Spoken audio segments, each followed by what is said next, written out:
Now, I was thinking about the mic runners. Girls, I think it's best if you choose a side. Just don't... Front or back's fine. Front or back? Yeah, front or back's all right. really easy. Okay. See how you go. From the first four You rows. got it sorted? Very good. Yeah, okay. No worries. All right. We'll see how it goes, hey? See how it goes. Fire away, guys. We're at your disposal. Not that we want you to dispose of us. Yeah. So we start here, thank you. Yeah. So when I point to, if you leave your hand up, that'll help our mic runners. Yep.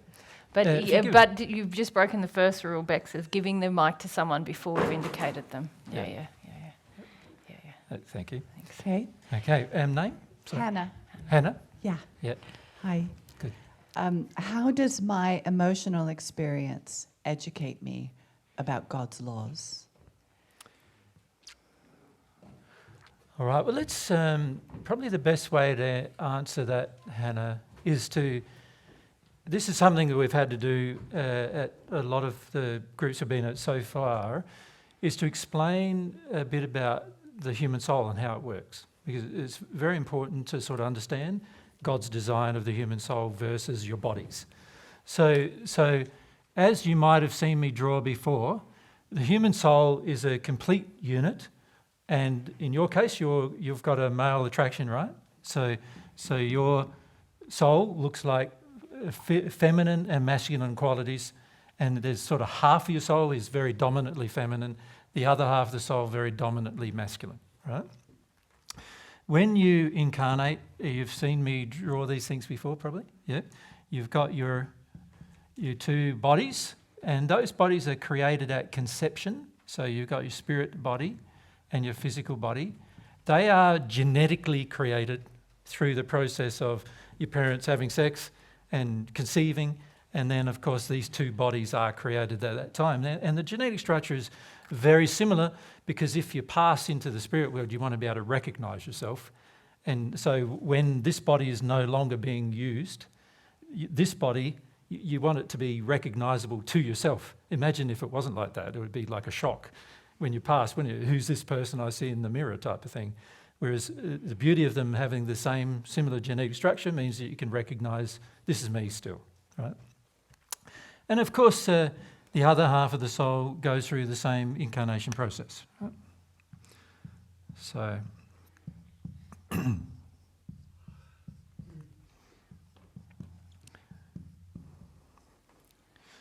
you can see from that diagram, can't you? If you look at it, it's quite fundamentally basic to see that actually this is the real you, right? The soul is the real you. The bodies you're in are just, what does one person in Australia call it? Flesh suits. One's a flesh suit to use in the physical world, another is the flesh suit to use in the spirit world, right? And in the spirit world, there are dimensional spaces right up to the 36th dimension, 35th actually, where this body is useful. And it's useful because the soul has yet to become fully aware of its own capacity as a full soul. And until it becomes fully aware of its own capacity, it's really using half of the soul. Each half is using half of the soul to express itself. So you're using your feminine side of yourself and the two bodies you have to express yourself. If you think about it too, in your sleep state, when you sleep, say, 8 hours a day, you're expressing yourself in your spirit body then. Your physical body is left on your bed, hopefully you have one, and you rest, and at rest, and the spirit body is utilised in the spirit world to express yourself there. And so not only do you get an educational process in terms of how to use your physical body through its senses. So remember, this physical body has senses, doesn't it? So you have a sense of touch, taste, smell, hearing, sight, and you're absorbing everything around you through these senses. So too your spirit body has senses, a superset of those senses. It has other senses in addition to sight, smell, hearing, and those kind of senses. And these senses allow you, when you're in your sleep state, to experience spirit life and to get educated about spirit life, right? So those things are happening all the time. But every experience is being referred as a sort of you could say, channeled or referred back to the soul. Every experience. So every experience goes into this soul, which is what you really are. Now, this soul, when it began, was not self-aware, but as soon as it has these bodies created, it begins the process of self-awareness. So it's now becoming aware of self. So that's one of the things that it has to do. And the other thing that it has through this process, it's aware that it's an individual.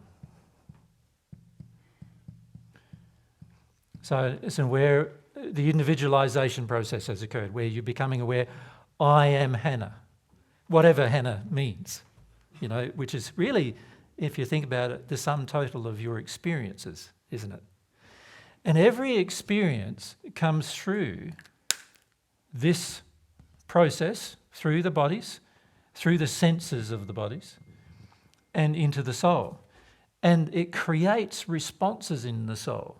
So in other words, you're looking out on a beautiful view, you're sitting down in a nice, park, garden, let's say, looking out a beautiful view, there's no traffic, no aeroplanes going overhead to distract you, and you're just absorbing the view, you're looking out on it. You're not only having your sensory experience, but now you're having emotions starting to flow in you, aren't you? It's sort of like, oh wow, this makes me feel happy, so it might be an emotion.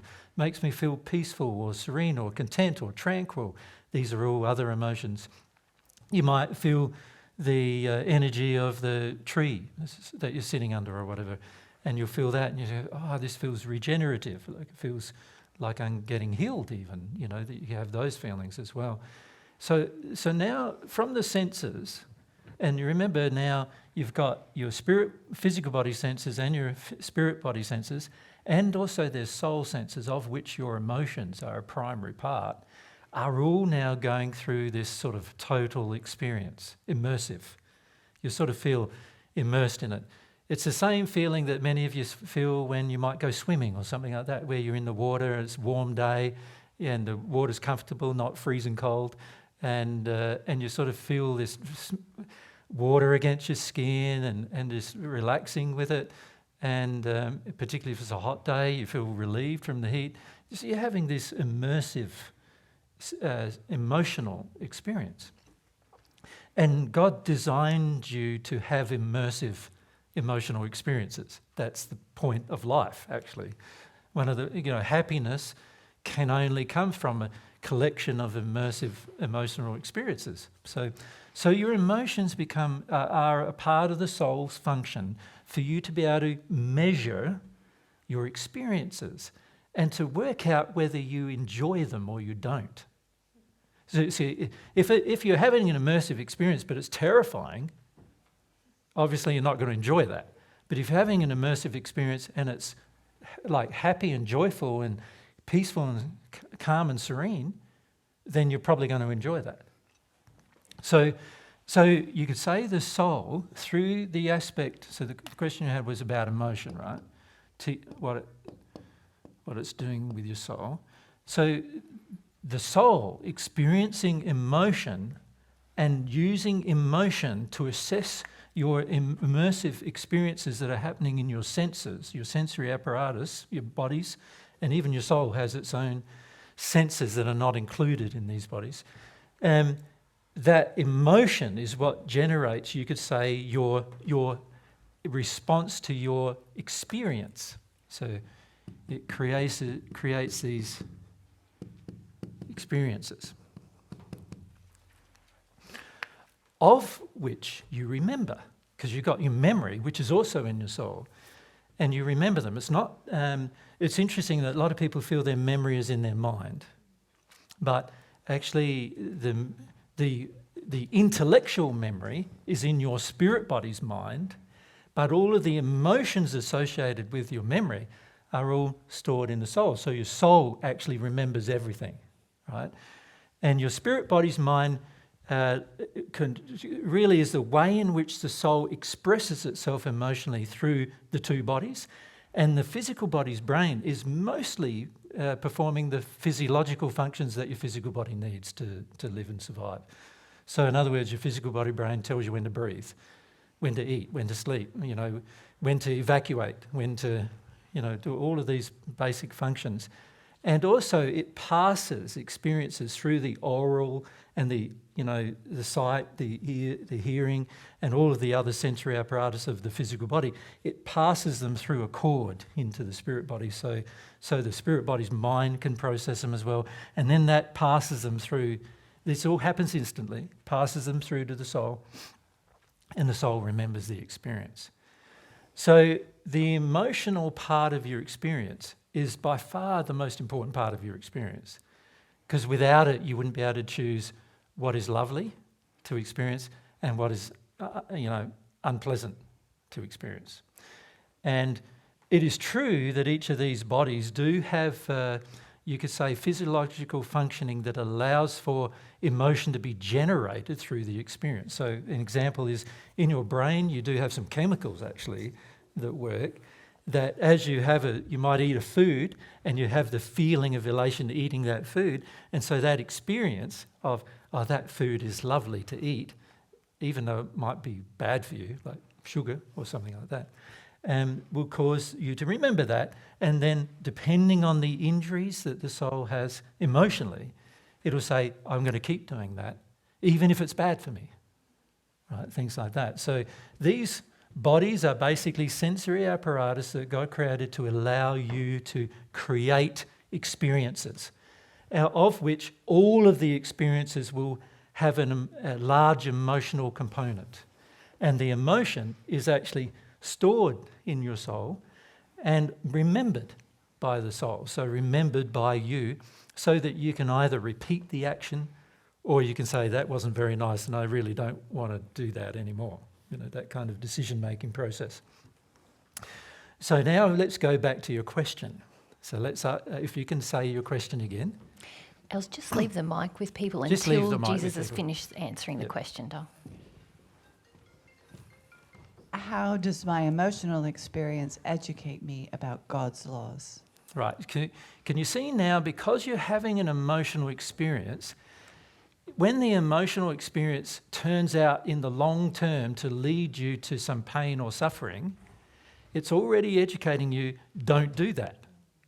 And if the long-term experience leads you to a point of pleasure and bliss, your emotional experience is saying, do that more, right? So without this emotional experience, I would not really be able to determine what I should, how I should act in the future, and also would not have memories of joy or sorrow about the past, right? And it's important to be able to have memories of the past as well as desires for the future, all of which must be emotionally experienced in order to be enjoyed or to have value, right? So the emotional experience is a very important part of your way of determining whether something is lawless or not. It's like, how do you feel about it is a very important thing. Now, of course, our feelings can be distorted, can't they? Which is the real problem. It's sort of like a child, for example, has its first taste of a candy and goes, I like that, right? It doesn't even say I like it. It can be 2 years old. It's like, ah! Give me more of that. Just this feeling of I like that the child, and then the child recognises they got that eventually from store shopping. It's like every time you go past the candy aisle, all lit up, because it equates that the sweet taste with something good, right? Of course, at that stage, it doesn't know that it's actually bad for it, does it? And that requires a bit more analysis in terms of time to see what are going to be the results. Now, you as a parent go, if you keep eating that candy, you're going to end up with no teeth, a very probably sick system in terms of your system that's going on. And also, why is it that the child feels inclined towards the candy and not inclined towards an apple? which God actually created for it as a sweet thing to eat. So if you look at what God created for sweets, what are all the sweets God created? They're all fruit, yeah. It's like fruit. Much else? Sorry? Honey. Well, bees created that.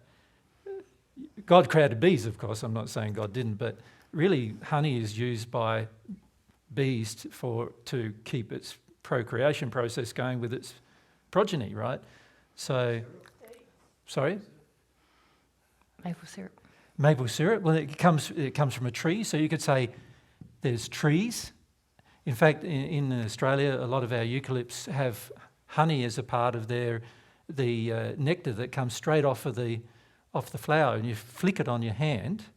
You can just lick it, and it's like honey, right? You don't even have to harvest the tree or anything. It's just, and in fact, in Australia, we've got lots and lots of birds called lorikeets, and some of you have ever visited there. They're colourful, like more colourful than sort of Mary's dress, coloured, and they eat the honey, and that's all they do. Actually, a lot of birds just nectar. eat It's nectar, isn't nectar. it? Yeah, it's nectar from the tree. So yes, trees, fruit. So you could say, basically, it's to do with vegetation here. This is primarily God's creation. Honey really comes from bees' activity, so you could say that's an extension of it, but it's really these things that are the sweets. So if we were in tune with our emotions and we were in tune with God's laws, if we wanted something sweet, we'd do that. We'd eat those things, right? But what do humans create as substitutes for that? It's candy, chocolate,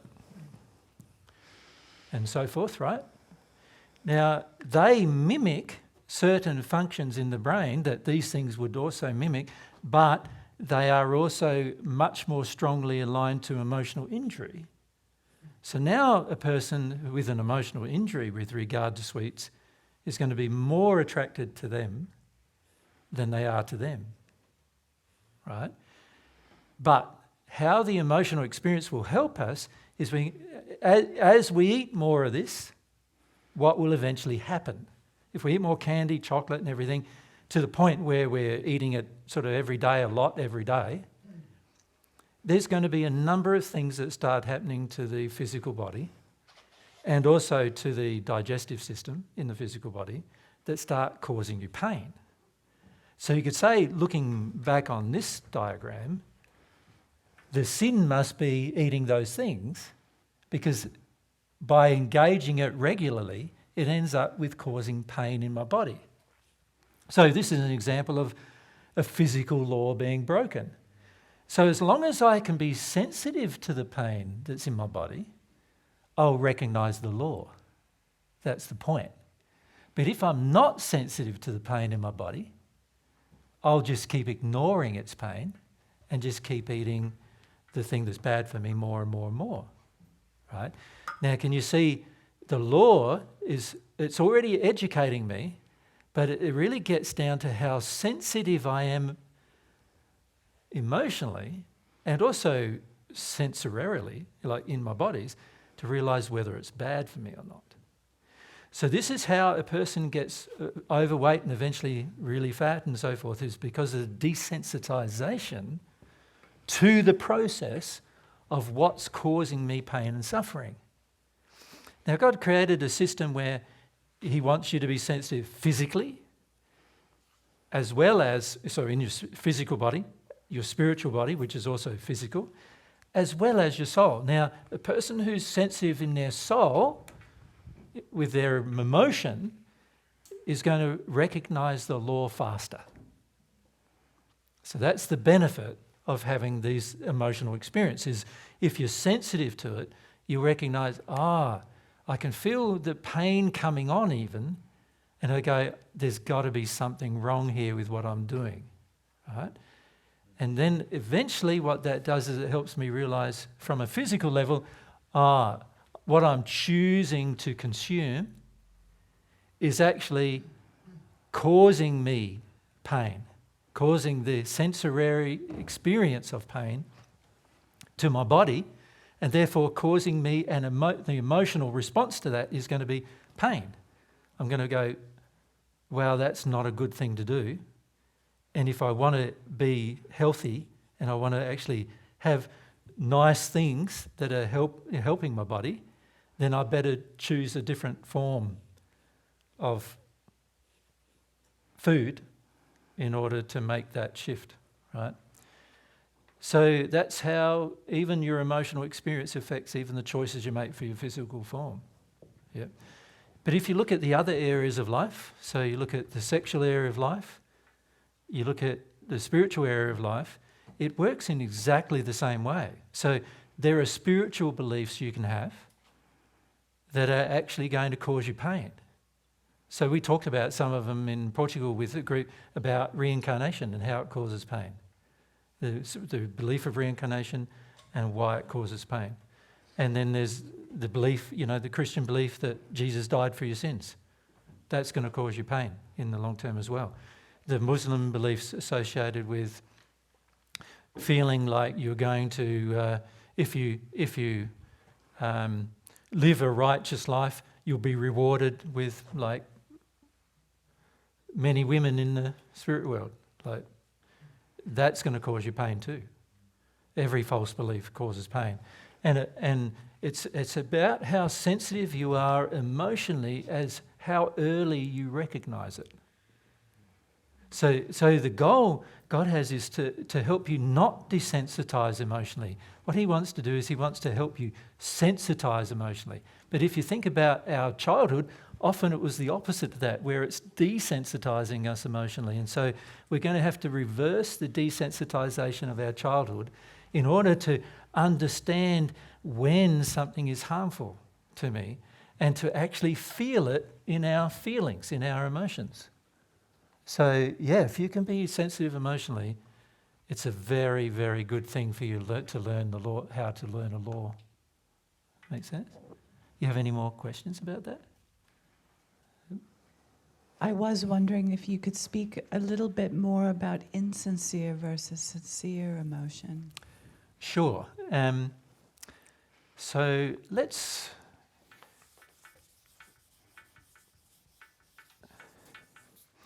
Many of you have seen me mention a few sort of basic, you could call them principles that would govern our life. We started raising, on this trip, we started raising the principles, I think it was in Belgium actually. But so let's look at principles that are, let's say, loving principles. So firstly, love, obviously, right? Then we've got truth, humility, faith, and let's put in action because we need to take some action about these things, right? Now, in 2016, we did a series of what we called assistance groups, and in the very first one of these groups, we talked about these things as qualities worth developing. Right? So there's my qualities worth developing. Now, obviously, in amongst that is truth. What does truth mean? So if we look at truth, what do you think truth means? Are you asking me? Anybody who will answer. But yes, if you want. Sorry, facts. Right, so facts. Sorry? Honesty, yeah, honesty. Transparent. Yeah, so transparent. Now, transparent. ENT, yep. Okay. When we say God's truth and not my truth, well, pretty much everything's God's truth and none of it's my truth. So the whole concept of my truth is really, there's no such thing really, is there? There's just God's truth and there's whether I accept it or not. So there's Right. really what you're referring to there, isn't it, Jacob, about being humble about the truth, like wanting God's truth, Yeah.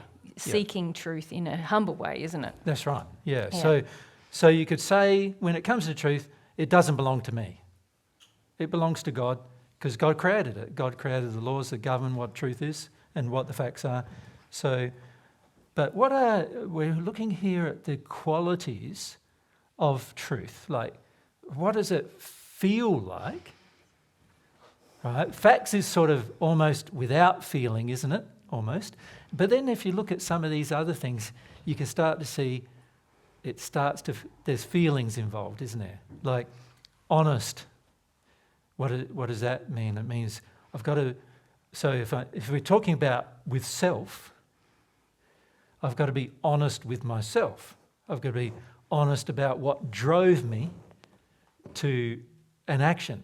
Honest about why I was driven to that action, right? Transparent means I've got to get to the stage where I'm comfortable with you knowing everything about me, right? And seeing everything about me. And in fact, so comfortable with it that I'm happy to be me. On an emotional level, I'm happy to be me and for you to see it, right? So if I feel sad, I start crying. I'm happy to start crying. That's me. In the moment, that's me being me, right?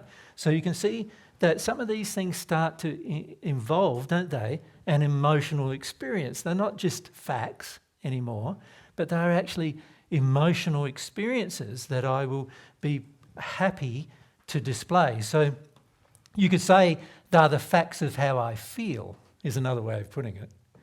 But I'm happy to display the facts of how I feel. Now, how I feel is me being truthful with about how I feel. But is that truth what God feels I feel? So to be truth, it would have to be what God feels I feel. So an example of that is I'm talking to you and I start to get a bit frustrated. Right? Now, so what I do is I don't want you to feel that I'm frustrated. So I make a joke or I, do something that sort of relaxes me so that you don't see that I'm frustrated. Right? Now, in that moment, I haven't been truthful. Not emotionally truthful. It's not God's truth. God's truth is I'm frustrated. And God's law is measuring, the frustration. And I can joke about it, but at the end of the day, God's law is not measuring the joke as a good thing. God's law is measuring the frustration.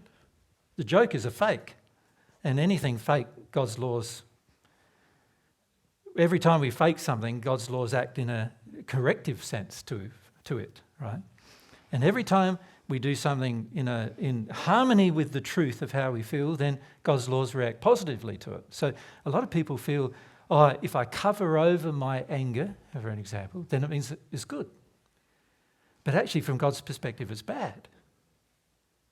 Because the law is saying you're not being transparent. You're not being honest with how you're really feeling. Anger is what you really feel, so what are you going to do about that? Now, anger is also not what you really feel. There's a layer, anger is used to manipulate what you really felt into a power state. So God's laws are saying you don't even really feel angry. You feel sad or afraid and you're trying to control it with anger, right? You're trying to get power over the real feeling. So God's truth is, when it comes to emotion, that God's laws want us to actually measure the actual, and they actually do measure the actual emotion, not the emotion you fabricate to avoid it. So when it comes to sincerity, which is another aspect of truth, which is what you asked about,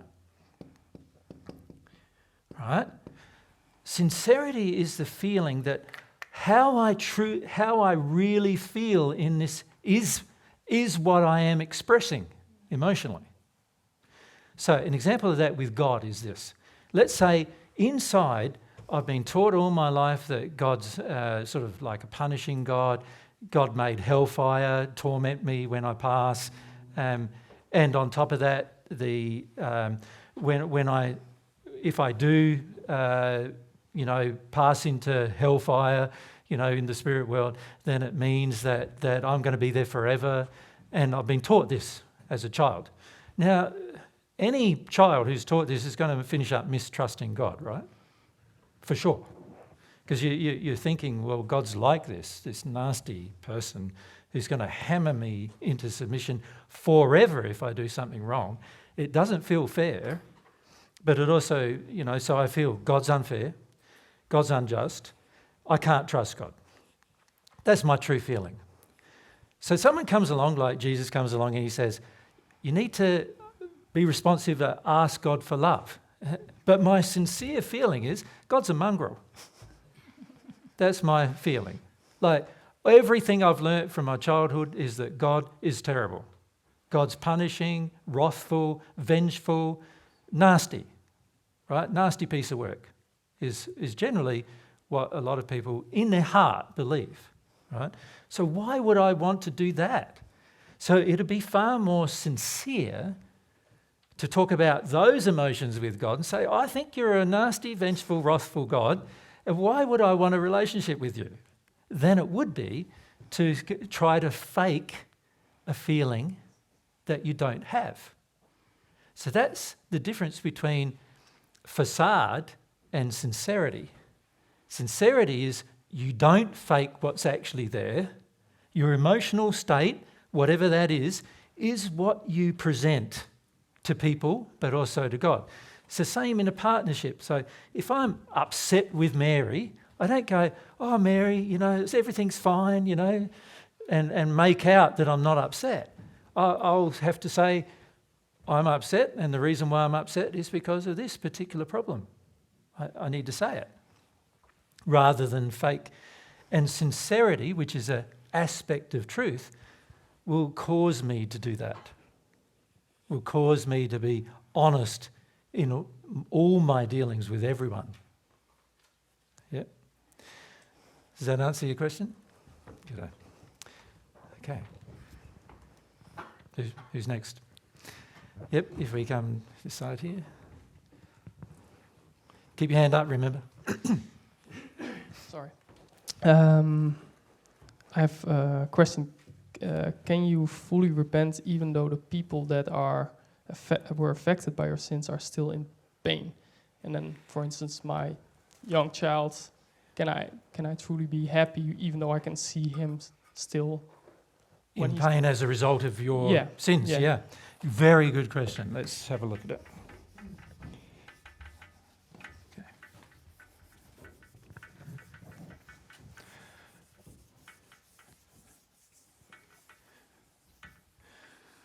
So here I am, I'm in this form, right, and I've taken actions. I've had a child, and that child, as I'll draw here, obviously that child is half of a soul, right, as well. We're talking about a male child, yeah. Yeah, we met him. Sorry? We met him, yeah? Yeah. No? Yeah. Yep. Yep. So male child, so there's my child, and my emotional feelings in a way have driven certain actions which have then involved my child. And then I'm going, well, I've done a lot of things to damage my child, and I start recognising. So in other words, I have an awakening, and during the process of this awakening, I become aware that I've harmed my child in different ways. And a lot of times the ways are more spiritual and emotional and sexual than they are physical even. So we've harmed our child in lots of different ways. We start realising it. And we're asking God for love, and we feel sorry for what we've done. We're asking God for love. And because I'm in a state of awakening, I'll receive some love from God, and then I'll feel happier as a result of receiving that love. I'll also go through some experience of correction where I no longer do those things with my child anymore. I also go through a little bit of pain, emotional pain as well. When I say a little bit, it might be quite significant amounts, but I go through pain, releasing some of the reasons why I chose to take those actions towards my child. But in doing all of that, my child is still in the same state, right? So how can I be happy? This is the question, right? It's pretty hard, isn't it, when you notice that you've done things to harm somebody else, and you notice you've received some love and you've gone through a corrective process, but but you still notice that that person is in pain as a result of what you chose to do, right? Firstly, there are a number of awarenesses that will develop in this process. The first one is this: sin always creates pain, not just for me, but also for others. Now, once I understand that in my feelings, I will be a lot more circumspect, won't I, about how I sin, if I truly understand that. And one of the benefits of having children is, in fact, understanding that, coming to understand that more rapidly, and therefore choosing to no longer sin as a result of understanding that. So that's the first thing I'll understand. Secondly, I have, through the process, become happier myself. So, in other words, a process of repentance does lead to becoming happy. So I learn that. I become happier as I repent. Also, the process of repentance awakens me to awareness, more awareness, of things that are right and wrong. So the process of repentance also causes a growing moral condition where I'm now recognising what is right and what is wrong more and more and more. But my child, unfortunately, is still in the same state. Now, if I truly change, can you see with these things, I will now start having a more loving interaction with my child, if I'm having an interaction at all. I will have a more loving interaction with my child. Now the child has the ability to go through the same process I had to go through, because I'm educating my child how to do that, a more loving interaction with my child. But if I'm not careful and I don't deal with another emotion, and that is every time I break a moral law, so if I write this in red now, so this is every time I break a moral law, I will have guilt. In other words, I did something wrong and the conscience is starting to work because of my emotional sensitivity that we talked about just earlier. My conscience starting to work. As a result of my conscience starting to work, I'm now recognising the feeling of being condemned, which is guilt. It's a feeling that says, you did something wrong. You are guilty of wrong, right? But that's different to a feeling of shame. Now, what most people do is they confuse guilt with shame. Guilt says you did something wrong, fix it. Shame says you did something wrong, just feel bad about it for the rest of your life. Do you recognise the difference? Guilt is saying fix it. Shame is saying don't fix it, just stay in it. Right? Now, if I act in my shame towards my child, I will actually commit more sin. And what I mean by that is, by acting in my shame, I will start doing things like, come on, kid, you need to get out of the problem I caused. You need to stop reminding me that I caused you damage. So you start acting in such a way towards your children that you try to force them out of the condition you created in them. It's a very unfair thing to do, but it's acting upon shame, not guilt. A person who is guilty, who's been condemned and says, what I did was either right or wrong, and if it's wrong, correct it, fix it, would start to repair, firstly, himself. So he'd go, why did I do those things towards my children? I'd sort that out. And then on top of that, wherever I could, I would take the action with my child where I'm actually acting to repair my own damage and correct myself, not my child. Whenever I act in shame, I will act to correct my child and not myself. Now, a person who's truly repentant acts to correct themselves and repair any damage they've done to other people in the process. But they do not choose to force another person to accept the process. They do not force another person to make changes themselves. So in other words, I cannot force my child to make changes. That would be me trying to avoid my shame rather than to recognise that I'm guilty of a sin and I just need to either correct it or repair it. Or both is really what I need to do. But what most people do is they act in their shame and they start trying to force the child to change based on their new awareness. And that's not an act of love at all. That's an act of avoiding shame. So the question was, how can I be happy? Well, firstly,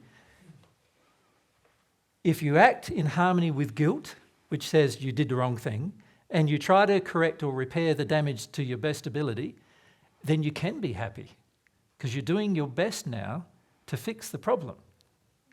But if you act in shame and you start pressurising the child to make changes, you shouldn't be happy. In fact, you're committing more sin, and to which you have to be more condemnation, more guilt, and so you won't be happy. You'll be constantly worried about your child, constantly worried about what they're doing, constantly trying to measure what they're doing, and then constantly criticising them about what they're doing. And all of these things will actually cause damage to the child. Right? So a person who is truly repentant can be happy because they're choosing to properly correct and repair the damage of their past behaviour. But a person who's not truly repentant will choose to act in their shame, trying to avoid other feelings of shame inside of themselves by trying to force the person they've harmed into a different course of action, which of course is going to cause more sin. They're acting in a sinful manner and it will cause more damage. So you as a parent have a responsibility to be happy. Can you see that? Because if you can become happy, you're not going to visit all of your unhappiness upon your child. And if shame is what you're acting in, that's your unhappiness. So you have to go through your own unhappiness about that to the point where it's no longer there, so that you can be happy now and content that you're doing everything you possibly can to correct your own behaviour and to repair the damage of your own behaviour without forcing the changes you're making upon another person. Under those circumstances, you can be happy. So emotionally, you can sin, go through repentance, and then actually be happy, even though the people around you are not yet happy. And in fact, you need to be happy in order for them to see the changes you've made. Make sense? Can I say something? Fear. I have a lot of fear about this, but that is more in the shame category. Correct. Yeah, you fear that you have about, oh, look at the damage I've done to my child. Yeah. And you see your child, as they grow up, you can start see them acting in the damage that you created. So I've got two sons and my oldest son is 40, my youngest one's 38. And I see them acting, even now, to this day, in manners in which I taught them in my own sin to act. Now, I've corrected my own sin in almost all the areas that I dealt with, that I had earlier, but my sons are still acting in it. And so when I see them there doing that, the question I have to ask myself is, if I'm unhappy about that, then it means that I have more guilt to feel. It means that I've not done everything I can to repair that damage. Firstly, remember, it has to be everything I can, not with them, but with me, first, and then do what I can to repair the damage, and which I've tried to do and continue to do. And in fact, once you recognise your sin, generally you'll continue the attempt to repair until such a time as the thing is repaired. The other thing I do too is I pray to God about some things, because I know I can't repair them now. And I know that it's only God and God's laws and God's love that it's going to repair them. Does that make sense? So I ask for, my son's not my son, right? He's God's child.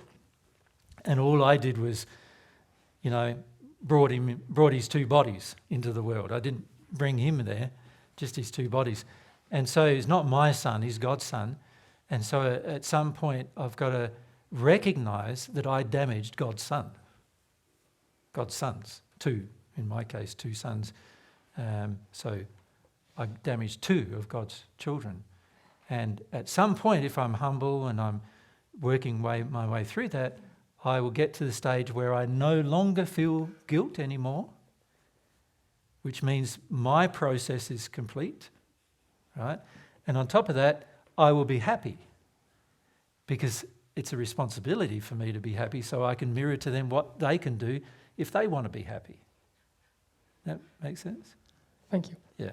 So very important to understand that when you act in fear as a parent, you are acting in your own shame and fear.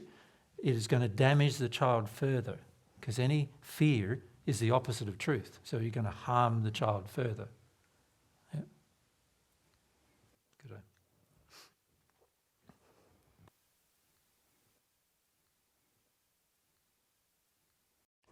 To that, I feel responsibility for a lot of people pain.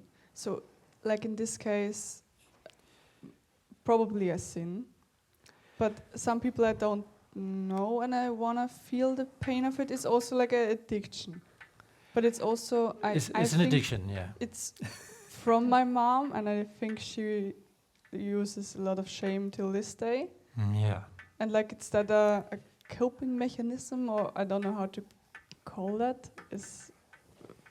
Yeah, well, this is what happens with a lot of us when we're growing up, isn't it? We have a parent who feels that they want to constantly pull down their child in some way or another. Oftentimes the parent does it because they feel that if the child takes a certain action that the parent doesn't feel good about, then the parent often thinks that they're responsible for the child's action. And so what they try to do then is they try to modify the child's behaviour by, usually, some parents will do it psychologically. So that's all about shame, guilt, and all those kind of guilting the child, shaming their child, things like that. Other parents do it more verbally, like where they start to get verbally abusive towards their children. And other parents will get even more violently abusive and start belting their child and everything to correct their behaviour.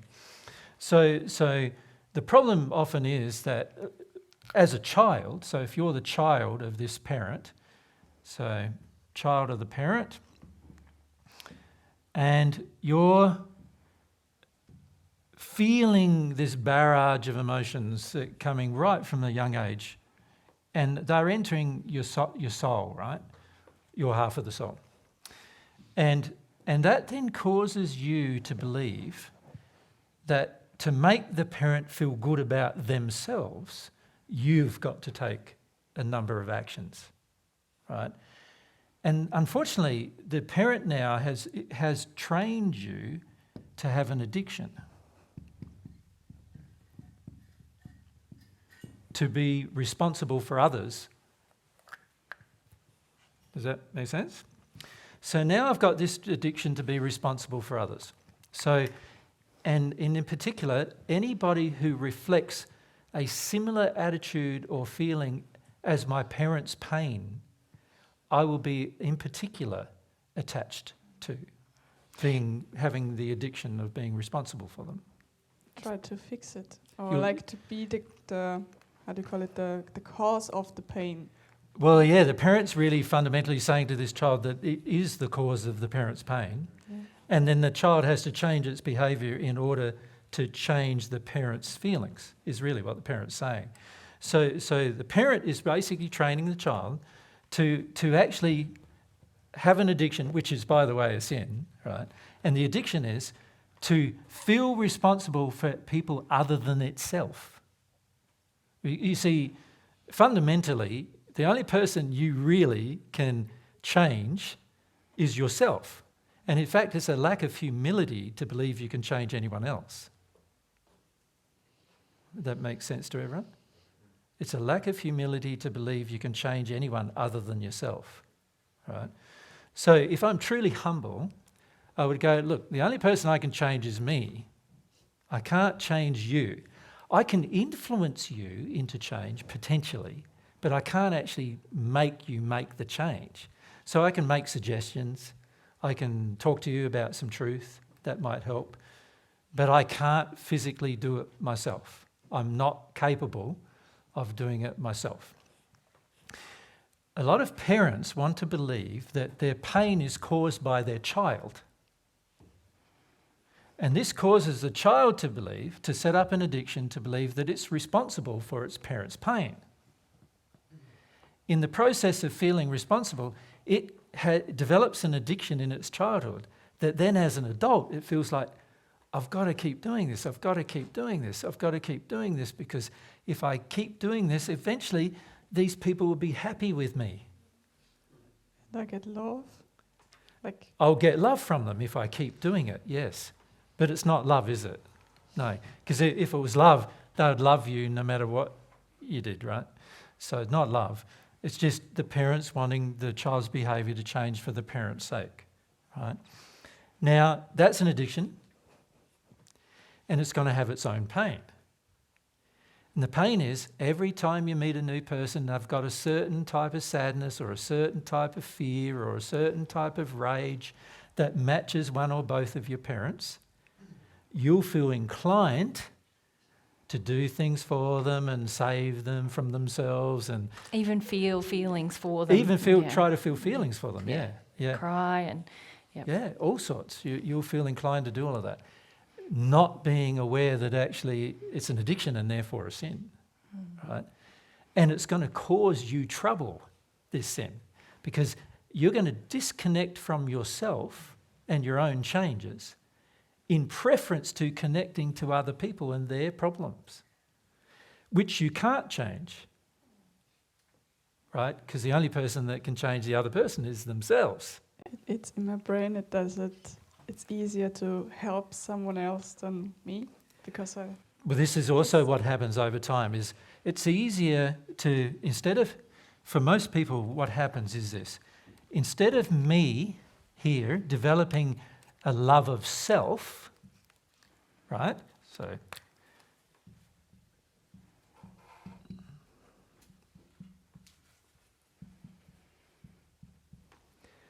instead of doing that, I work to get love from someone else, right?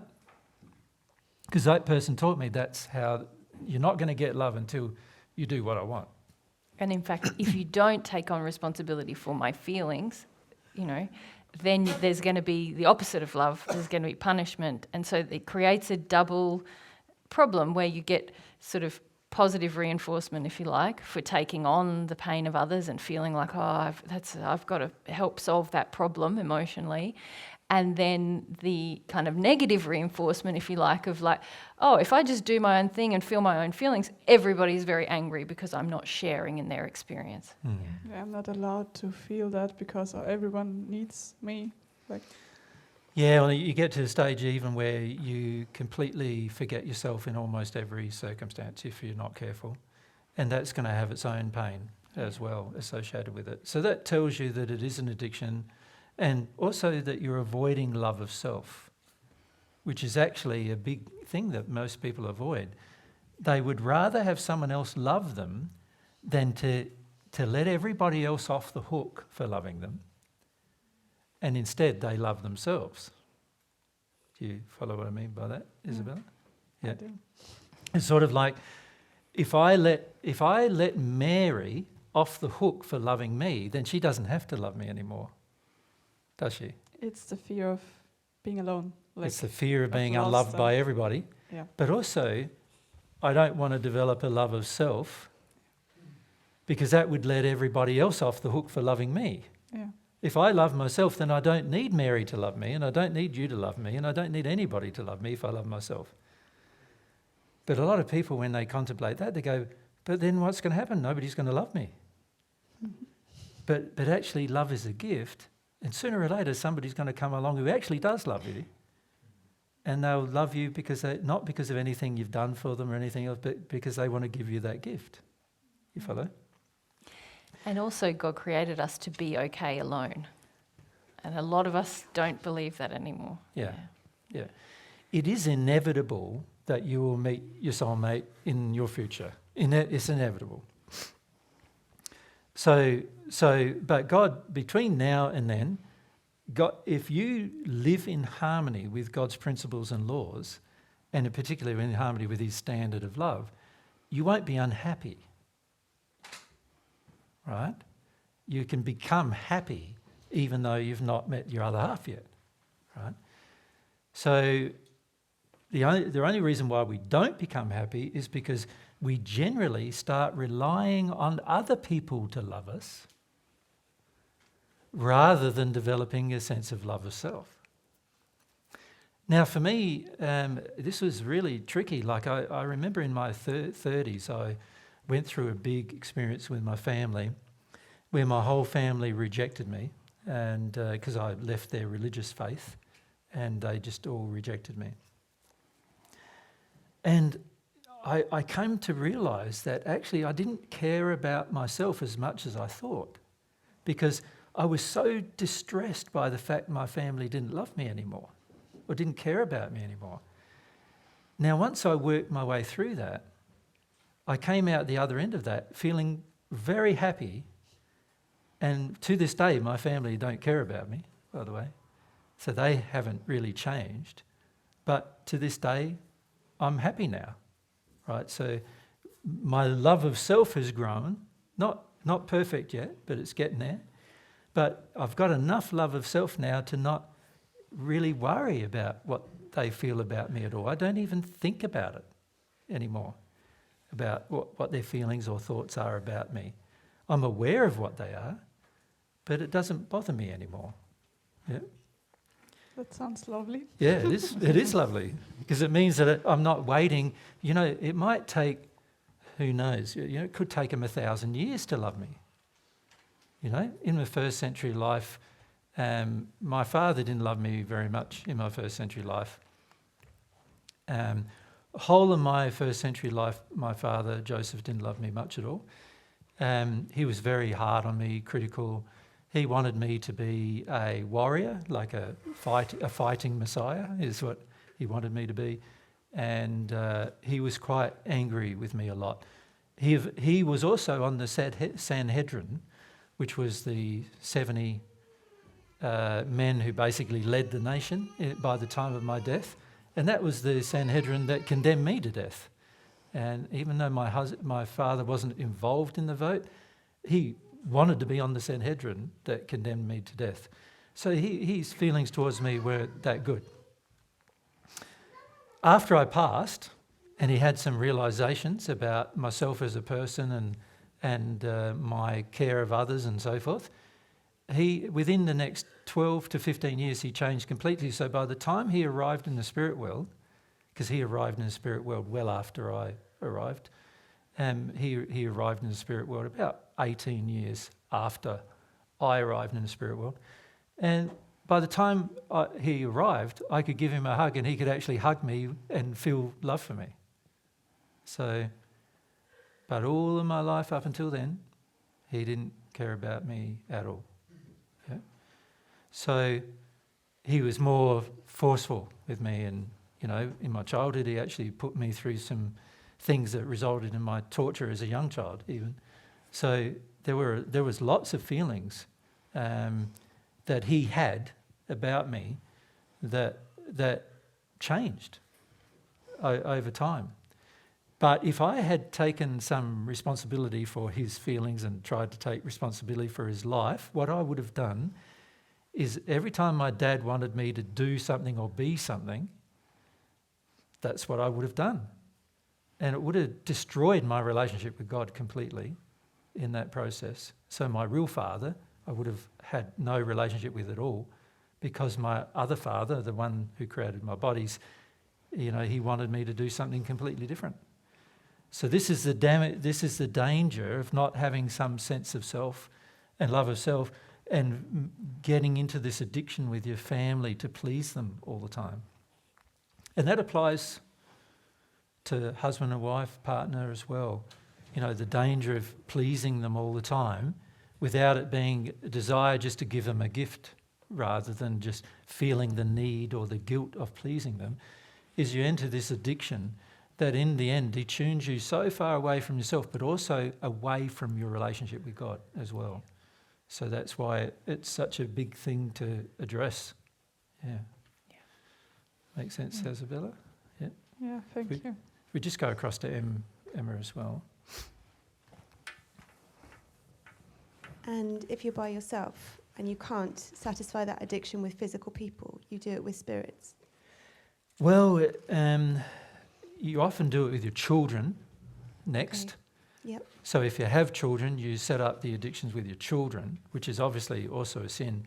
And then on top of that, yes, for the most part, even if you're by yourself, you'll set up the same addiction with spirits. So you'll actually attract oppressive spirits who tell you what to do with the illusion that you're getting loved by them, and you'll attract them.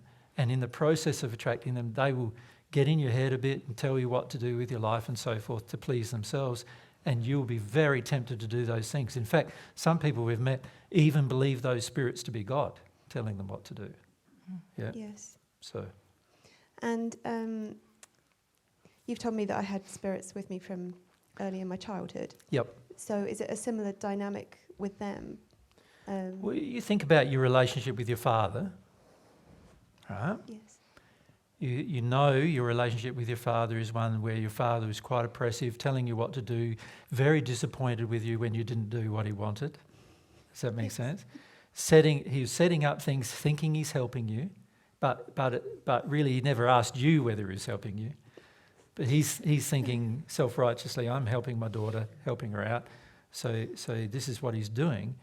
So if your father passes, can you see it's highly likely you're going to set up the same relationship with male spirits? Yeah. Because you'll actually interpret that as loving, and also you want the safety and security of somebody telling you what to do. Yeah. It's an illusion of safety, of course, but you want it. Yeah. And that's what, when we met you, right, for the first time physically, face to face, you were in that relationship with spirits. You were, and one of the very first conversations, you remember you invited us over for dinner, and the very first conversation was, what about these spirits that are with you? Like, what are you doing here with them, and what's going on, and how are you getting manipulated by these people? And as a result of you becoming more aware, which is not yet awakening, but it's the first part of awakening, aware.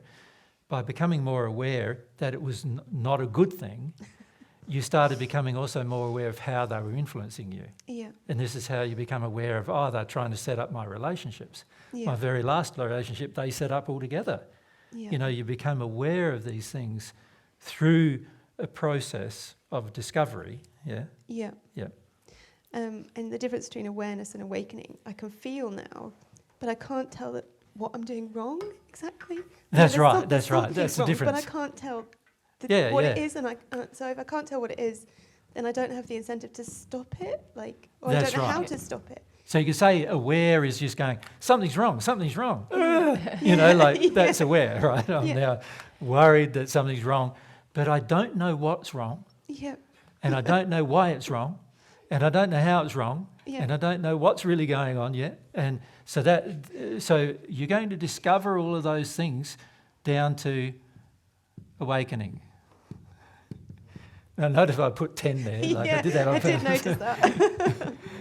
Right, the reason why is there's a lot of steps, there's more than 10, Yeah. but there's a lot of steps in between to get to this stage where I'm actually awake, where I go, I know what the sin is, I know what I'm doing, I know why I'm doing it, I know what emotion I need to address, I'm working through that emotion, you know, I want to work through that emotion, I see the sin in it, and all of those kind of things. So you often start off at this sort of state where you sort of, something is made, initially it might even just be intellectually, but usually it requires a bit of feeling of something's wrong, and it bothers you, you know. This is where you have sleepless nights, right? Where you go, something's wrong and I don't know what about it, and then you worry about it, and then you know, praying about it maybe, asking other people about it as well, like what's going on here, can you see anything, whatever. You're questioning the whole relationships of what's going on around you and so forth, because you're realising you're being bothered. Now, there's a combination of things going with being bothered, and one of them is the conscience, which is God basically saying, something's wrong, something's wrong. If God can't tell you what's wrong, he can at least go, something's wrong. Does that make sense? Yeah. It's sort of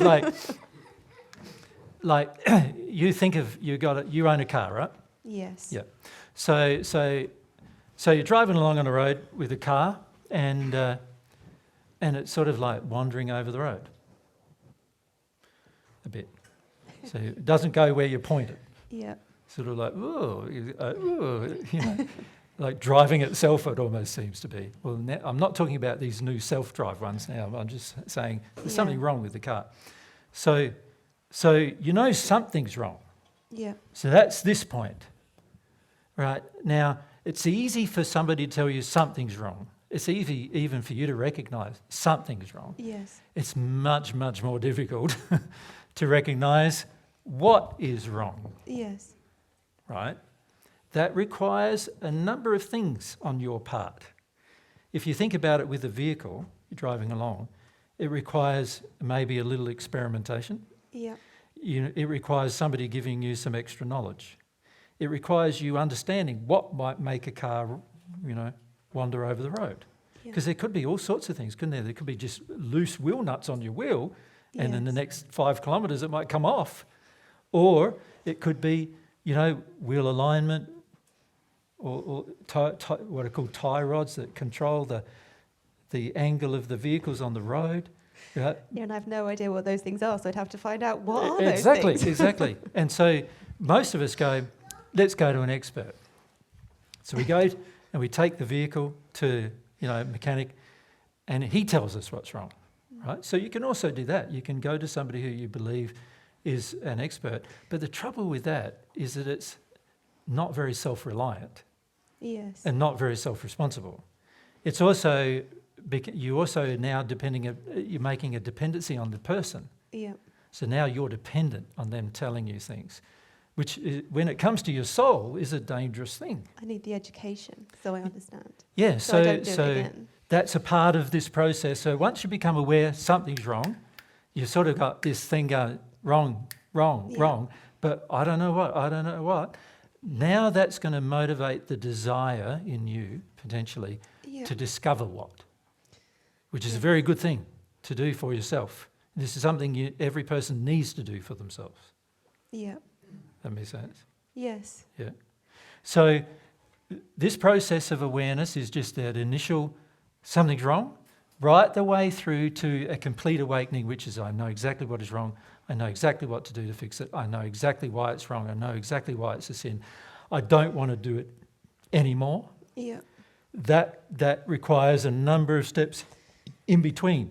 And in about 2006 or 7 or something, I wrote a document, which is on our website, describing the process of awakening, which often begins on the intellectual basis, where you step through 7 or 8 steps intellectually, and then there's still no awakening, because for an awakening to happen, it has to be emotional. It has to be because emotions motivate change, so it has to be emotional. So you also have to go through a number of steps emotionally in order to awaken, and I did describe those steps back then. And so I'd recommend it's good to sort of understand the process of awakening, because then you can go, I'm at aware, but I'm not any further than that. Yeah. And what do I need to do to get from aware to awake? Yeah. Yeah. And with something like this that's been with me all my life, I guess it will take a little while to go through those steps. Certainly. Often the things that have been with us for a while, and particularly since we're very young, it takes even a lot of time even just to get to aware.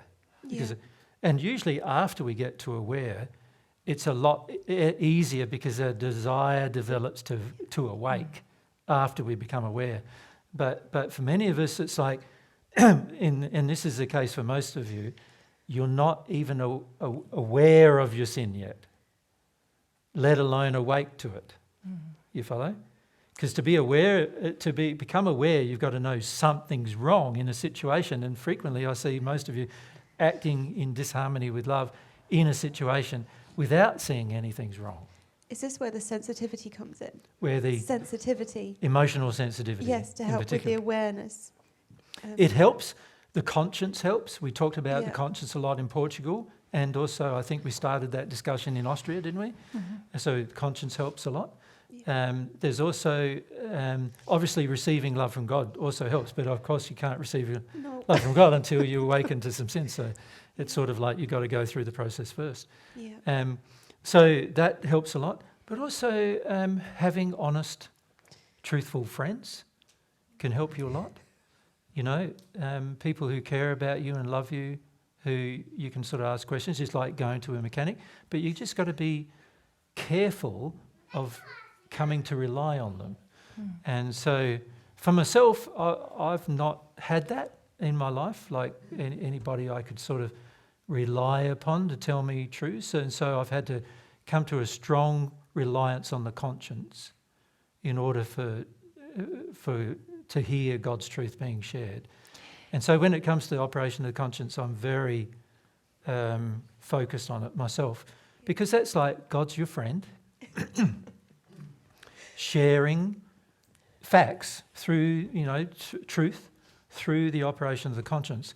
And that can help you with your awareness to awakening process a lot, Can we also add, Jay, compassion with self is quite important in that process. Yep. And curiosity, if you like, Yep. being curious. Okay, I feel myself there. Oh, what was- Experimenting, sort of seeking, having a seeking kind of a heart about the whole process. Because it's a good process, but often we get uncomfortable because we start to judge what we're noticing.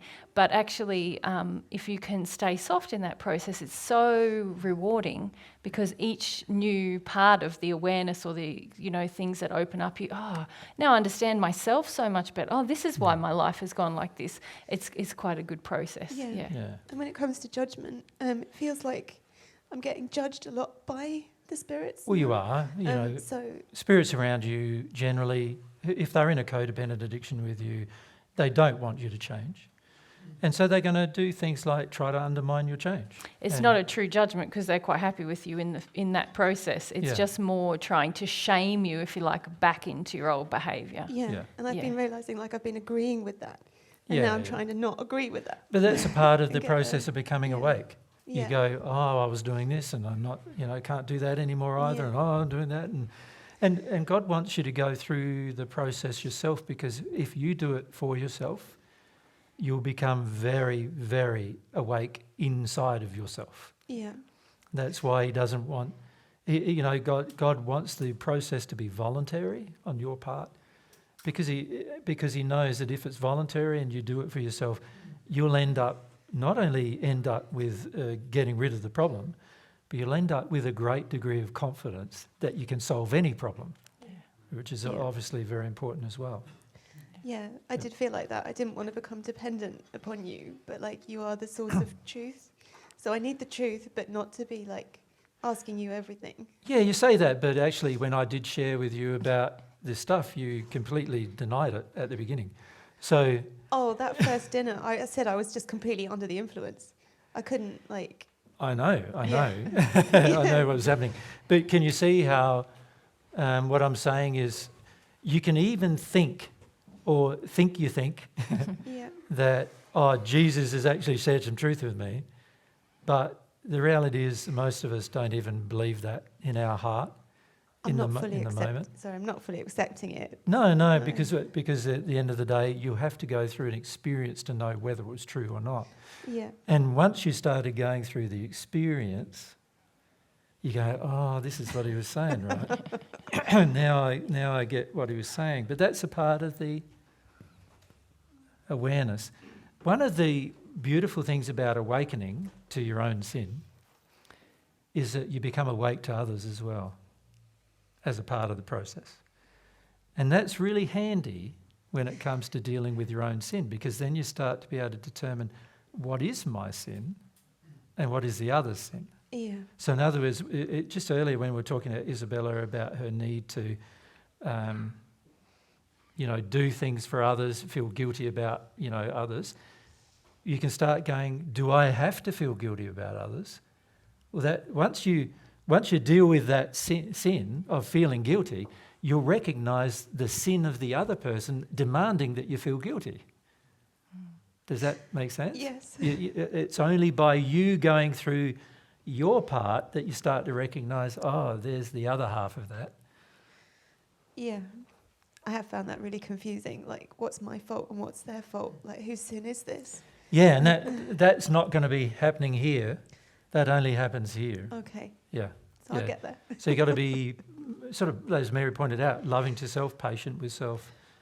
Go through the process, develop a desire to go through the process.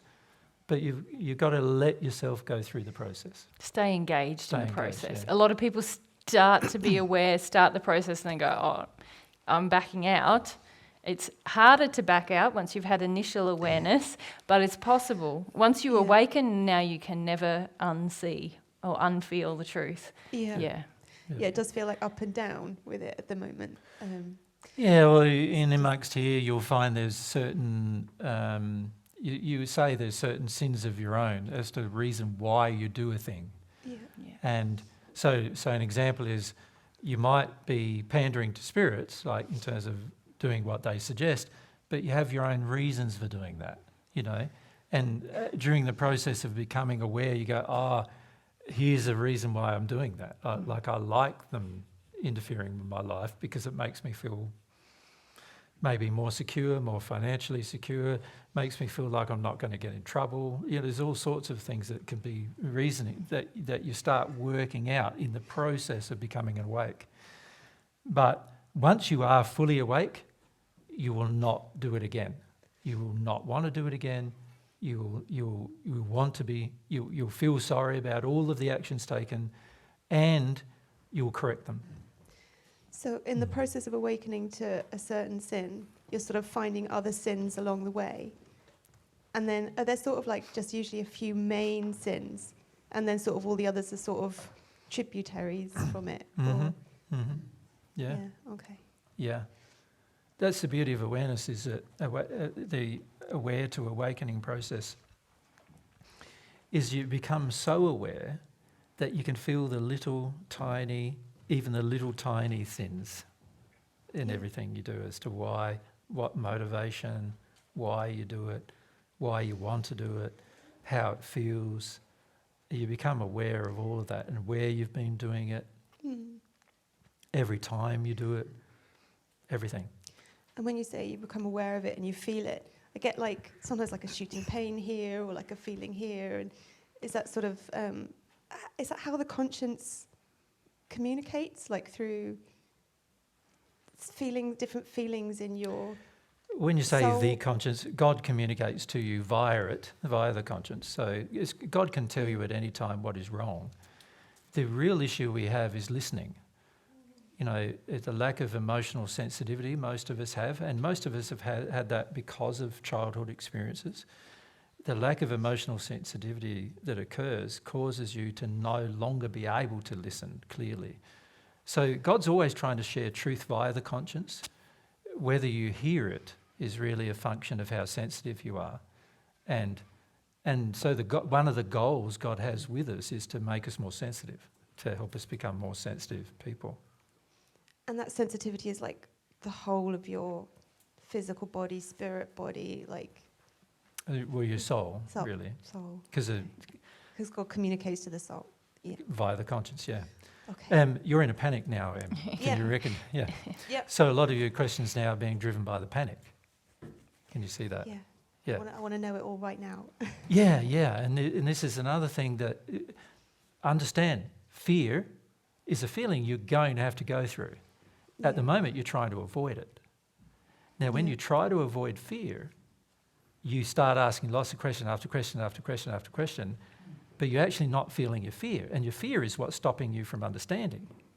Okay. So you're going to have to go through the fear, but you want a way to deal with these problems without going through fear. Yeah. I want to just understand it all really, really well. I think Well, that's it. what the But purpose it's of not. the purpose of that is to avoid fear. So, yeah, and that's going to be, it's going to not work, is Okay. what I'm saying. You're going to have to feel fear first.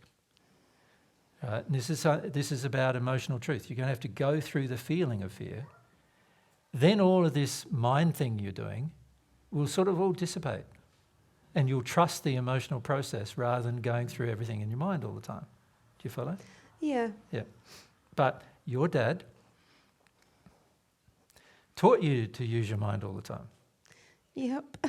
So actually, a part of your process of awareness is going to be realizing that actually I like using my mind all the time so that I can avoid the feeling of fear. Make Yeah. sense? And in the process of avoiding my fear, I get to not, fear stops me from understanding. So that causes me to more question, panic question, like all the time. And in this panic question phase of life, you're not going to be understanding anything. Because the fear is an emotion preventing understanding. Yeah. So this is an awareness you have not had Nope. about your fear. If you could just choose to feel fear, then there'd be internal soul freedom to absorb information. The fear prevents the absorption of information. So I can say a whole heap of things and you won't even hear them. Just like our first conversation, right? I said a whole heap of things and it was fortunate you had a recorder on Yeah. because you didn't hear most of them until afterwards, right? When the fear started to die down a bit, then you could hear. Now, a very important thing is to allow yourself to feel the fear. So what's the fear about? It's going to be fear of disappointing dad, fear of disapproval from a male, fear of disapproval from God, thinking God is a male. There's a lot of things in there, right, that are stopping you from grasping, and it's about going through those things. Feeling the fear, not avoiding it through question. Yeah. Okay. Okay. Thank you. Okay, and what's the time? Can I just... It's 1:15. Okay, 15 minutes and then we'll have to have a break. Can we go up the back? Yes, to Jess. Yep. Thank you. Okay, let me find the words first because I Yep. feel fear speaking up. Yep. So I'm in a gridlock, and I have been for forever. Yep. I think I'm in a opposition to what I think God is, the world is. And when you say feeling feelings as the bottom line, basically, I don't want to do that That's right. because God would win. What I think God is would win. So Yeah. that's the gridlock, basically. Yeah. And I just don't know what to do. Yeah. Can I start by saying, because there's more to your question, but let's start with what you've already asked. This is an example of a spiritual belief,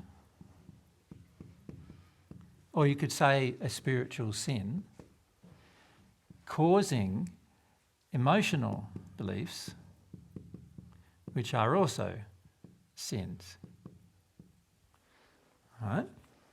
So an example of this is you believe God fundamentally is flawed, right? That God doesn't care about you, God doesn't love you.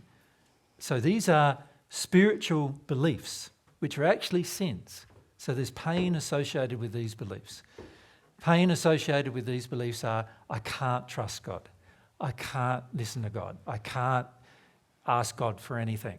I've got to do everything myself. These are all, you could say, the pain associated with such beliefs, right? Now, these beliefs were caused, obviously, in your childhood, right? But also, you have chosen certain beliefs because of certain emotional reasons. So there's a linkage here between the spiritual beliefs being chosen and the emotional reason as to why the belief has been chosen, right? So The emotion is, I can't handle emotion. That's the feeling inside of you, a terror about emotion. Yeah, overwhelmed, basically. Being taken over. Yeah, a terror about being overwhelmed by your emotional experience, shall we say. Right? So the question then becomes, where did that terror come from and how did it get established? Doesn't it? So if that's the terror about feeling any emotion of any kind, then and by the way, most men on the planet have this terror. Women generally have less terror about it because for most men, whenever they felt emotion, there was more violence. For most women, whenever they feel emotion, there's less violence, generally speaking. And this is why men are generally more terrified of their emotions than women are, right? Men have then a desire to live in their mind. And that's why they start to embrace everything intellectually and they start detuning from their emotion quite significantly because they want to live in their mind, because in their mind they can control the past experience of violence about their emotions, right? So fundamentally, you could say there's a reason why the emotion exists as to I can't handle things. I can't handle emotion, right? Which is really, you could say, we called it in 2016 a global terror, which exists in almost all of humanity, of emotion. Right? Now, in 2016, we did a series of groups, 5-day groups. I think there were 5 days, yeah. And I think it was the second group, which was called... Developing My Loving Self. Developing My Loving Self, wasn't it? The first one was Understanding My Loving Self, and then was Developing My Loving Self. So it could be. I can't quite remember it's in 2016. If you look on the downloads page, events, and you select events, and then underneath you select 2016, you'll see them listed there. This global terror of emotion is like I don't believe much in conspiracy theories, right? But this is a conspiracy. The conspiracy is humans can't handle emotion in a loving manner. Emotion is what causes all of human problems, is the general conspiracy. And most of us have bought it off. And most of us have a severe amount of terror about even just being overwhelmed with a little bit, just a little bit of emotion even. We're terrified of feeling things. And because of that, we don't believe we are capable. The soul was created to be an emotional experience, like we said earlier. Remember when Hannah asked that question, it was like everything God designed, joy, happiness and everything, is going to be an emotional experience. And everything humans create, sin, suffering, pain, they are also going to be emotional experiences. But the majority of us are so worried about having any emotional overwhelm at all that that's our primary sin. So the primary sin becomes this terror of emotion that exists within. And that terror of emotion drives most of our action. It will drive a series of belief systems, spiritual beliefs. It'll drive as well. So spiritual beliefs like God's cruel, God's harmful, God wants me to feel and so God's punishing. I don't want to feel. God wants me to feel, that's bad. You know, so you start setting up beliefs even with God associated with your terror of emotional experience. And the problem with that is that we've got 2 sets of opposition internally to actually our growth in love. One set of opposition is emotional, and the other sets of opposition are spiritual. And spiritual always generally have a hierarchy of being higher in hierarchy over emotion even. So we start imbibing spiritual beliefs about God. So an example of a spiritual belief is, I feel God is punishing. That's a spiritual belief. I feel God is cruel. I feel God doesn't care about me. They're all spiritual beliefs about God. And these beliefs finish up guiding many of my actions in terms of stopping me. There's justifications to not have to feel some fundamental emotions. And by the way, one of the hardest emotions you're ever going to have to feel, and this applies to all of you, is this. Terror is an emotion that I find most people are almost, they believe themselves to be, the spiritual belief is that they are unable to feel terror.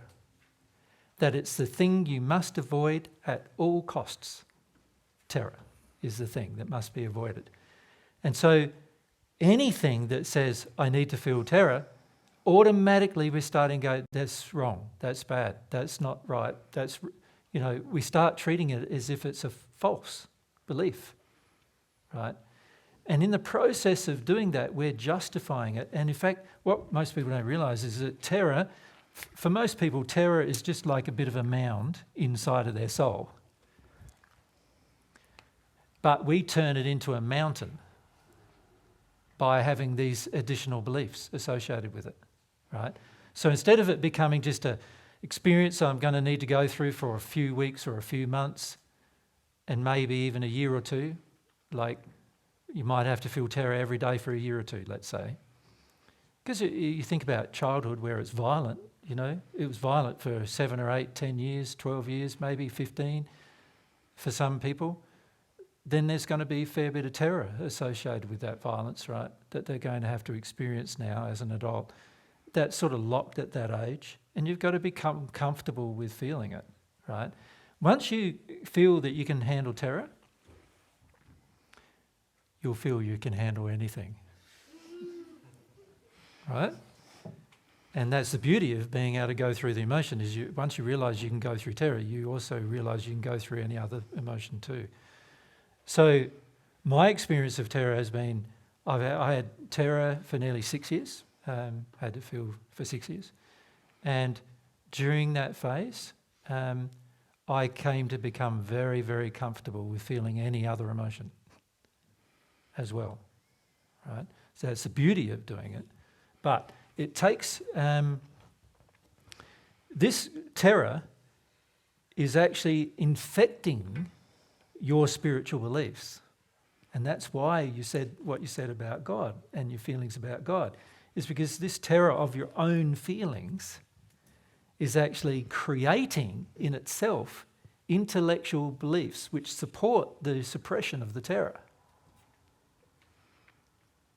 And if you're not careful, you can create hundreds of beliefs internally, spiritual ones, about God and about how the universe is created and about the human soul, that it's not emotional. So we meet people, and these are, like an example of that is Buddhists. Most Buddhists have created a whole belief structure which is supporting 2 or 3 primary concepts. The first one is that emotions are bad. You don't need to feel them, you just need to detune from them. The second one is that beliefs are bad. So it's better to have no beliefs. That's how you remain calm, right? So they've actually created a belief system that believes in no beliefs. Does that make sense? Just because of the terror of emotion, they create a belief system that says, if I have to absorb a belief, then it's going to result in potentially internal confusion. Like I won't know what's, I'll latch onto something being right and it might be wrong, right? So it's better to not think of right and wrong at all. So they come up with a belief structure that says there's no right and wrong. There's only love, but there's no right and wrong, is the general statement. But actually, there is right and wrong. What's loving is right and what's unloving is wrong. But even the belief system has been now created to support the detunement, the terror that they have about emotion. And the terror they have, and it creates a terror about belief, to the point where you'll construct an entire belief system that is all about not feeling and not having beliefs. Right? And that's how far we will go as humans when we try to detune from these feelings. So the question then becomes, what? How do I feel my terror? And that's Exactly, yeah, where to start, yeah. how do I get started with my terror? Well, when terror is within you, there are many attraction events. The law of attraction is working to trigger your terror. God knows that your terror is not good. So God's trying to create events, and the law is trying to create events so that you can gently go through your terror. God's not trying to scare you to death. He's just bringing events which cause you to have some terror within. And these events are there to help you experience terror. The key is what you do with them. The majority of persons use all sorts of techniques to avoid them. So, food, sex, action of some kind, distraction, technology. There's all these addictions that often people create just to avoid the feeling of terror. So I've got to, number one, start unravelling my own addictions to how do I avoid the experience of terror. Every one of you will have different methods, and you've got to start unravelling it for yourself. For me, I worked like I was a workaholic. That was one way I avoided my terror. I was a planaholic. And what I mean by that is I was addicted to just planning out every single day, the next day, writing out what I was going to do the next day, what might go wrong the next day, how I would fix what might go wrong the next day. And you can imagine I'm not very calm doing any of this. So that's what I was doing, just planning out my life. In addition, I was doing things like choosing to use certain types of food, substances. Like for me, a bit of wine every night was great, I found. So I had a collection of wine, and I'd have a bit every night, you know. I would also have a lot of sugar in my diet, so ice cream was a big thing for me. Like when I ate ice cream, I'd get a 4-litre tub, which is 1 gallon tub, and I'd divide it into 4. And that's my next 4 nights ice cream, 1 litre at a time. So I found it very suppressive of my fear. So that's why I went for that. So yeah, of course, all of these things had negative consequences. And once I started realising those consequences, I stopped many of these addictions. The other thing is that you need to be able to sit with yourself for an extended period of time just feeling your fear. So what I taught myself to do was to lay on my bed, and I tried to do this for at least 2 hours a day, where I'd lay on my bed and I'd just feel the fear in my body. So I'd feel all of these sort of pains and fear, and like, you know how your nerves jangle when you're in a state of fear? I'd feel that for 2 hours. Every day I made a goal just to feel it. And in the process, memories would come up, and I would then be able to process the memories. And when the memories came up, some of my fear dissipated. So I had a lot of fear about torture and abuse and other things like that based on my first century life and memories. And so I had to go through them. So I went through all of those memories. And in the process, my fear diminished. My terror of emotion diminished as well. And the more I became confident in myself that I could handle emotion, the more emotion I could handle. It's sort of like a snowball gathering. So right at the beginning I was like incredibly afraid and terrified, while at the same time very detuned from the terror, very insensitive to it.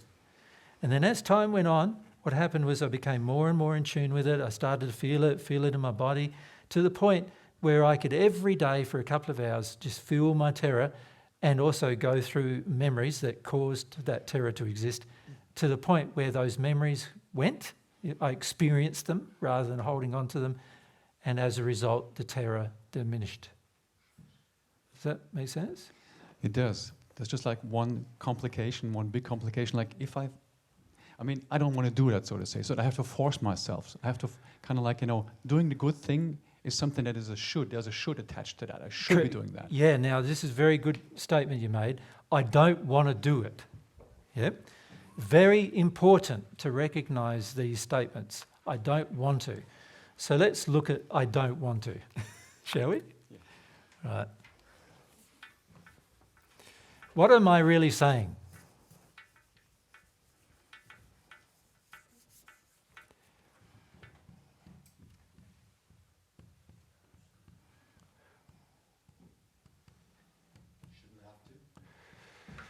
Yeah, it's sort of, I shouldn't have to is sort of like an extension of that, isn't it? I shouldn't have to. Yep. But really, what's I don't want to? Is it a sad state? Is it a lacking in confidence state? Is it it's an angry state. Okay.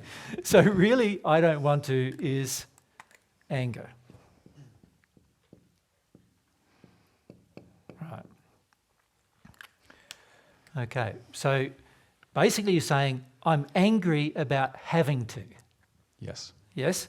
So anger is the feeling. I'm angry about having to. What's the purpose of anger?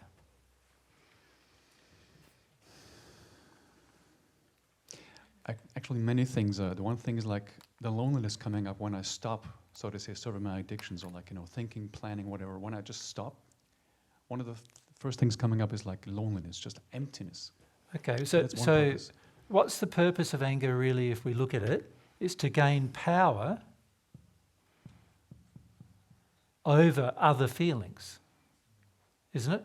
Yes. Yeah, so when you say to yourself, I don't want to, it's sort of a very gentle expression of anger, isn't it? Yeah. Yeah, instead of going, I'm in a bloody rage and I can't, like instead of feeling the passion of your rage about it, I don't want to is just, I don't want to. Like it's almost like a misrepresentation of the level of rage, isn't it, in a way? Yep. Firstly, obviously, you're going to have to connect to some of this anger somehow, right? Now, not for the purpose of keeping it, but for the purpose of recognising it and its purpose. See, the purpose of anger is to get some power over something else, over something you're scared of, something you're terrified of. Yeah. Yeah, that's the purpose of the anger.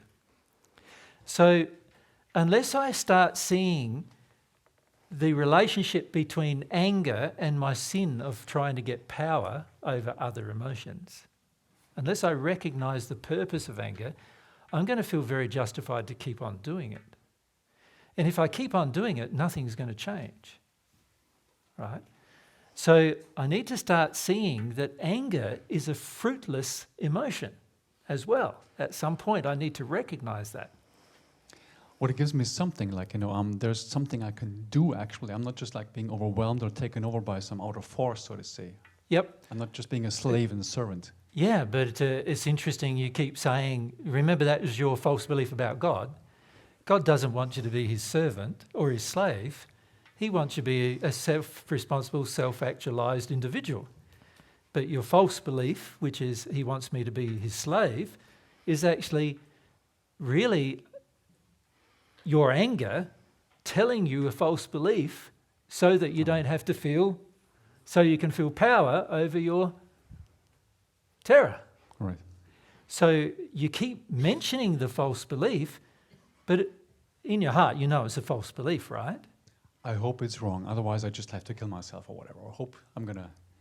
I mean, really, if I'm living in a hostile universe, of course, there's no point of existing. So there's this. There's where I'm torn. Of course, yeah. And again, another false belief that we're living in a hostile universe, right?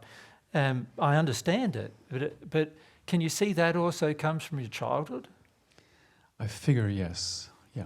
I mean, must have come. Yeah. It's got to come from your childhood, because how would you learn that we're living in a hostile universe and somebody else learns that they're living in a friendly one? Obviously, there's got to be something unique to your experience that person hasn't had, right? Yeah. Yeah. So the reality is the belief that we live in a hostile universe is supportive of the anger that allows you to have power over the terror you feel about just surrendering to the feelings that you had in your childhood about it being a hostile universe. Does that make sense? Yeah. Yeah. So in other words, I've got to surrender to the belief that it was when I was a child in order to experience that feeling that I had as a child. And then as I release that, I will come to see that it's not a hostile universe. Right? Now, if I don't want to do that, I've got to look at why do I want to hold on to the idea it's a hostile universe? Right? And there's reasons, isn't there? And every one of those reasons is giving me power over things I don't want to do. Right? It makes me feel like I shouldn't have to do it. I shouldn't have to do this emotional thing. I shouldn't have to go to my sadness in particular. I shouldn't have to feel some of these feelings from my childhood, as an example. I should be able to sin because it's a hostile universe. You've got to sin in a hostile universe. This is how you cope with a hostile universe, is you give it back as much as it gives you. You know, these beliefs prevent you from understanding that the I don't want to is really a situation of anger, which is really power over a whole heap of emotion that you haven't wanted to feel and feel you shouldn't have to feel. Yep. And in fact, many people do feel that God is asking too much of them, in the sense that God's asking you to feel emotion you shouldn't have to feel. But the answer to that is, it's in you. And if you don't feel, it's going to kill you. Right? So it's better out of you than in you. Right? But most people don't believe that. They believe it's better to store emotion, even though eventually it kills them. They'd rather store it than feel it. So at some point, there's going to have to be some different decisions. And at the moment, you're very much gravitating to the decision to have power over your feelings rather than be humble to them. Does that make sense? Yes. Yeah. Yes. And in the process of wanting power over your feelings, you're going to create a set of beliefs that support your power over feelings, which includes belief about God, belief about the universe, hostile, belief about God, unkind, punishing, belief, all of which are not true, but they support your power over some hard feelings. You follow? Yes. I think I don't want to get into that situation of being, well, what's the word, taken over. Overwhelm is the Yeah, you keep saying that, and it's interesting. Yeah. That must have happened in your Yes. childhood for you to keep saying that. And for you to feel that God's going to have power over you when you feel, Yeah. which is a theme. Obviously there's issues in your childhood relating to power And people having emotion. power over you. Yeah.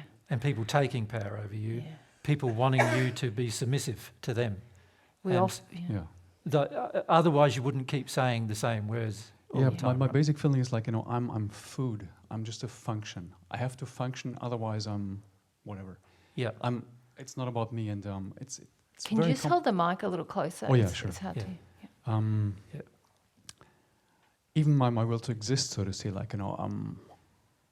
is flawed, or is being, how can I say, taken over. I have to exist for someone, for, if you will, my mom or whatever. Yeah. But see how, just can I say, it's very clear the way you're distancing yourself from your childhood experience, even in this conversation, and wanting, this is a very common thing that people do. It's God's laws that are creating this feeling of being It's obviously about overpowered. your mother, right? But you are deferring it onto God Yeah. because that's preferable to you. Even the way you say it, it's like, oh, well, if you want to say it, it's mum, but that's not somewhere I'm going. It's God's problem. Yeah. Yeah. Actually, to me, it's a combination, because who allowed the whole thing, or who created the whole thing? There's the bigger. Yes. This is another It's disassembling a that disassembly. we do. Yeah, it's a very common method. Yeah. But really what you're saying is mum and dad, Yeah, well, mum and dad did some things, right? And particularly with this attitude that you feel, which is I'm living for them, for their sake, Yeah. that I'm just for them. Yeah. And that is exactly the feeling they have, right? But you would rather blame it on God than feel your pain about them, right? And this is creating power over the emotion you have with them by blaming God for what they did. So in other words, your mum and dad chose to sin. In their sin, they damaged you. God gave them free will, so it's all God's fault. That's my logic, yes. Yeah. Yeah. But if God didn't give them free will, or you free will, then you would not understand what self-awareness is. You wouldn't be a self-aware being. You would also not be able to feel happiness ever. You would not be able to feel any emotion ever if God never gave you free will. You'd just be like a robot. So at the end of the day, the gift of free will was necessary in order for you to experience joy.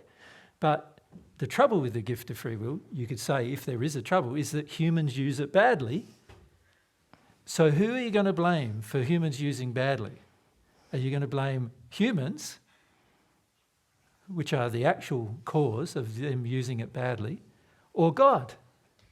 Now, it's very easy to blame God because it gets you away from working through your issues with humans. And two issues it gets you away with: how other people use their will to harm you, and then how you are going to use your will to harm others. To harm others or to deal with the harm that was done. When we do, oh, God, that's a crappy system, we blame God, we do two things. We deny the responsibility of our parents and what that effect that had on us, but we also deny responsibility for our choice to now deal with that and do better ourselves. Yeah. So it gets you to have power over your feelings so much that in the end you distance yourself from your feelings completely through the beliefs that have been constructed. And this is a very dangerous thing to do, because in that place you'll end up sinning a lot. And in the process of sinning a lot, you're going to find the law is quite strict about your sins, right? Just as, by the way, the law is strict about your mum and dad's sins, right? They are going to be corrected for their sins towards you, but if you keep doing this, you will also create many sins in your life as well, which of course you will then need to be corrected for as well. Yeah.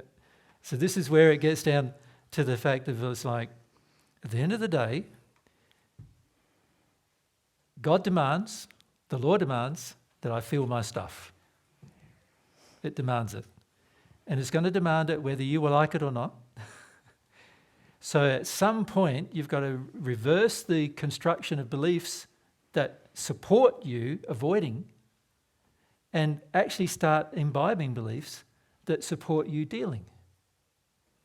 And you can do that because you've imbibed a whole heap of beliefs that support you avoiding. So that means you're capable of creating beliefs that support you doing something. So why not create a whole heap of beliefs that support you dealing? It would make sense, wouldn't it, that you also can do that? Yep, and that's what I'd recommend you start doing. Yeah. All right, thank you. Shall we have a break for lunch now? Yep. No worries. So we'll come back at 2:15. 2:15? Yep. Thanks, guys.